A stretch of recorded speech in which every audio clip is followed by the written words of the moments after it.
보혜사 성령에 대해서 말씀을 정리하면서 기도하고자 합니다. 보혜사, 익숙한 말입니다. 보호할 보자, 은혜의 자, 스승사자를 씁니다.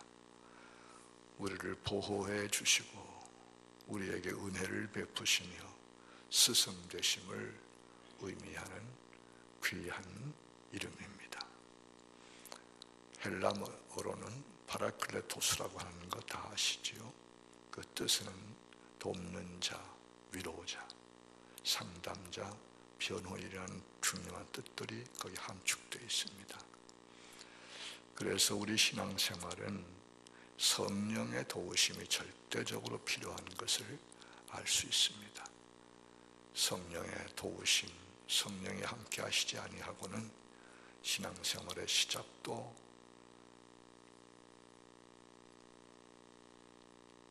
되지 않고 할 수 없고 신앙생활을 유지할 수도 없고 물론 온전히 이룰 수도 없는 것을 먼저 기억하셔야 되겠습니다.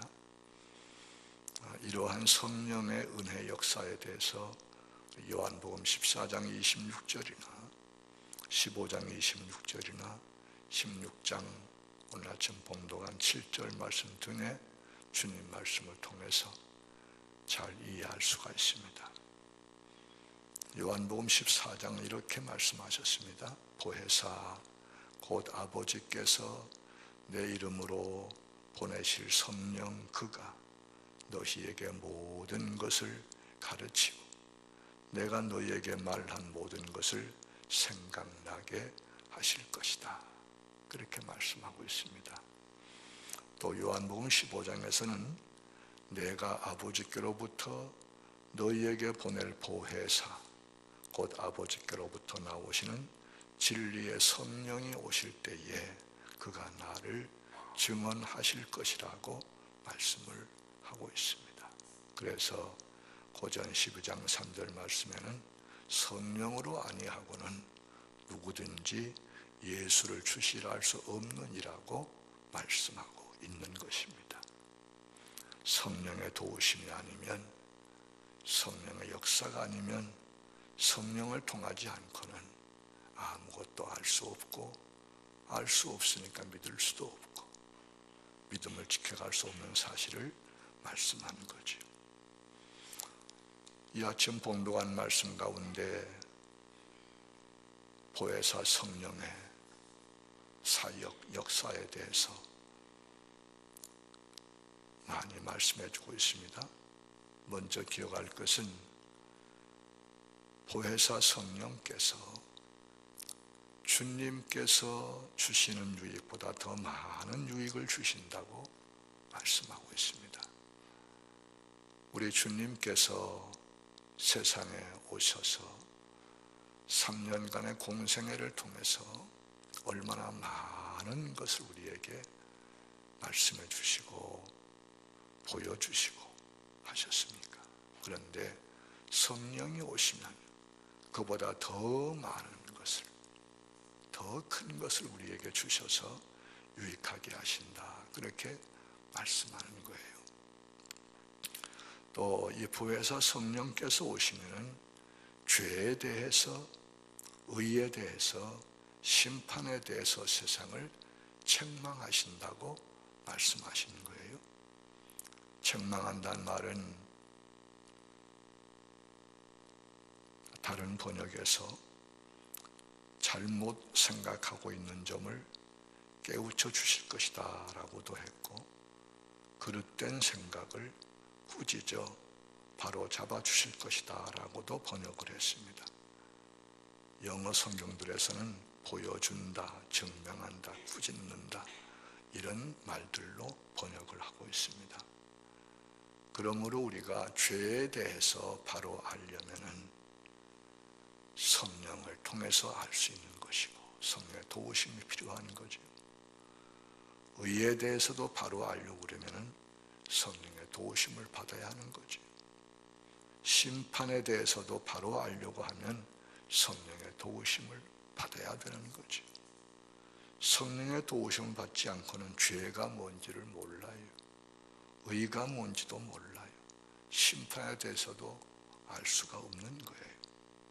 성령을 받아야 성령의 도우심을 통해서 죄와 의와 심판에 대해서 바로 알고 확신함으로 구원받게 되고 영생을 누릴 수 있는 거예요.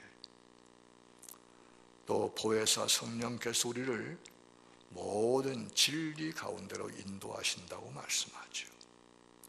진리의 성령이 오시면 그가 너희를 모든 진리 가운데로 인도하시리니 라고 말씀합니다. 여기 모든 진리 가운데로 인도하신다는 말은 공동 번역에서는 이렇게 번역을 했지요.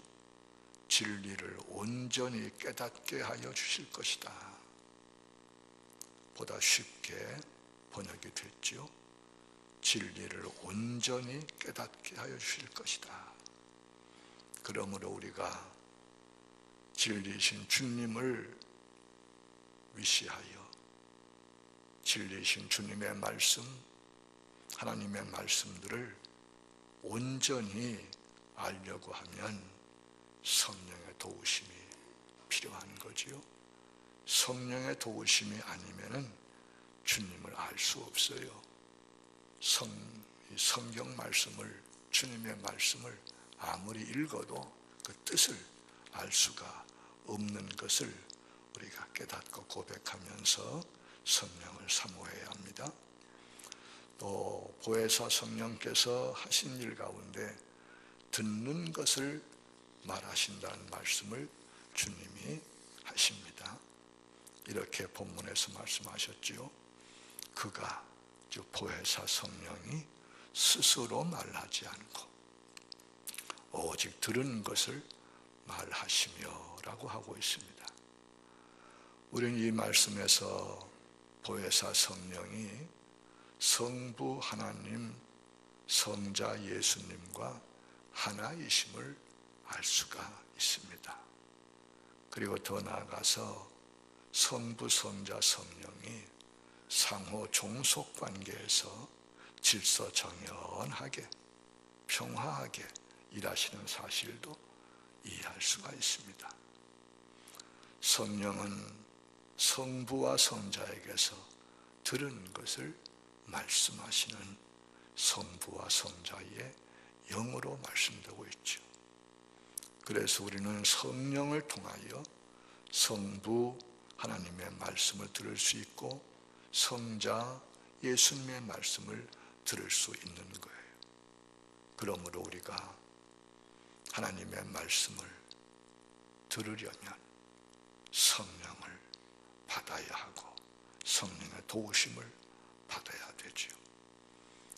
성령을 받아야 성령을 통하여 성령의 도우심으로 하나님의 말씀을 들을 수 있습니다. 성령을 받지 못하면 아무리 성경을 읽어도 그 뜻을 모르지요. 설교를 아무리 들어도 깨닫지 못하지요. 그저 하나의 소리로 지나갈 뿐이지 말씀을 붙잡을 수 없고 먹을 수가 없는 거죠.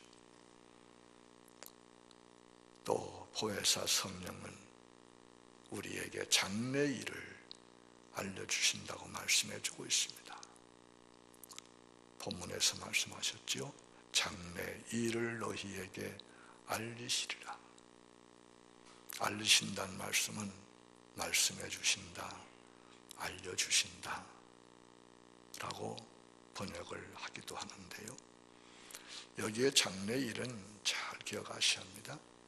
특별한 경우에 우리 개개인의 장래일을 가리키기도 하지만은 주로 하나님께서 계획하시고 약속하셨고 앞으로 행하실 보편적인 장래일들로서 예컨대 주님의 재림과 심판, 우리의 부활과 영생 등의 사건 등을 가리키는 거죠.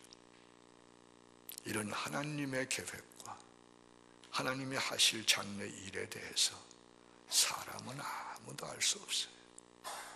사람은 한치 앞을 보지 못하고 살고 있는 존재, 연약한 존재. 성령을 통해서만 알 수 있는 거예요.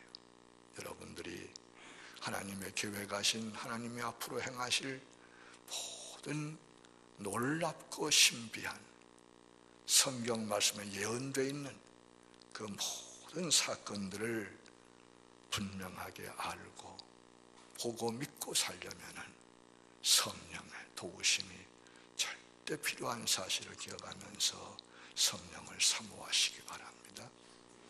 우리가 다 성령 안에 살고 성령의 역사 가운데 살고 성령의 도우심을 받고 삶으로 장래일을 말씀하신 성경 말씀을 우리가 확실히 깨닫고 성경 중심의 신앙생활, 성경 말씀 위에 든든히 선 좌우로 치우치지 아니하는 말씀에 붙잡힌, 말씀을 붙잡는 이런 신앙생활을 잘하게 되기를 축원합니다. 그리고 마지막으로는 보혜사 성령이 주님의 영광을 나타내신다고 말씀을 해주고 있습니다. 성령은 주님의 영입니다.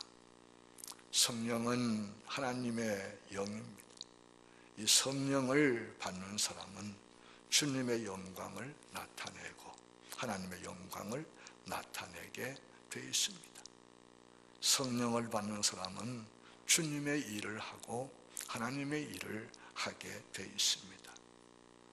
성령은 철저하게 주님을 위해서 일하시고 주님의 목적을 이루시며 주님의 영광을 나타내십니다. 고전 10장 31절 말씀을 우리가 다 기억합니다. 그런즉 너희가 먹든지 마시든지 무엇을 하든지 다 하나님의 영광을 위하여 하라. 늘 기억해야 할 귀한 말씀이지요.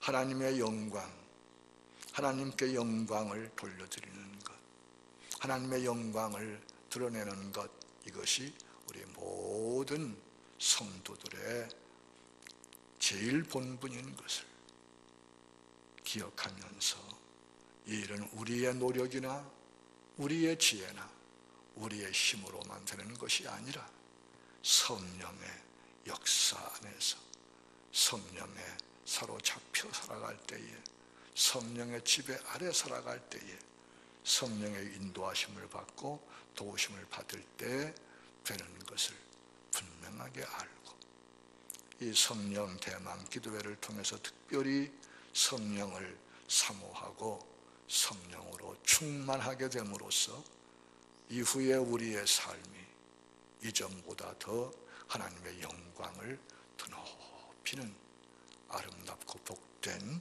삶이 되기를 주님의 이름으로 축원합니다.